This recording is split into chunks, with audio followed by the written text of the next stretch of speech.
हाँ तो क्या हाल बा भाई लोग, आज फिर से हम आ गए बानी एगो धमाकेदार रोस्ट वीडियो लेके आइल बानी। आज इनकरा का तो चीर फाड़ के एकदम चीर फाड़ कर दे।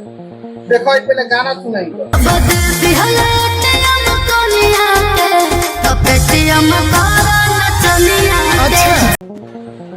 हाँ तो जब दे देहला पेटीएम कनिया के तब तो भाई जो गाना आ गया।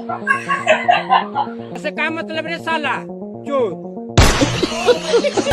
बोलू ना मत धन हमर सब ले दिखाई के कमर रे।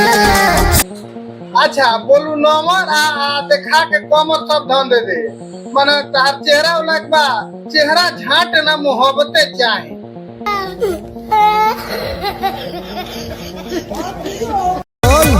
अरे रबड़ के जैसे लचीला बदन टच करके देखा करे लगबा पसंद।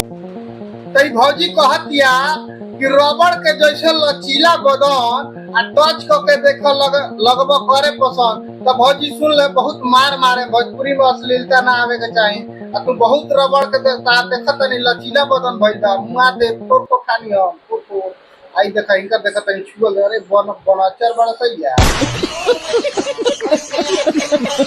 खोजी ले कमर कमानी की नाम हमर जो पंजबानी हाँ तो खोजी ले कमर कमानी की नाम हमर जपन जापानी हो। तो भैया एगो बात सुनो, तारा मुंह पर तो कमर कमानी तो ना लड़बक खानी जरूर मिल जाई।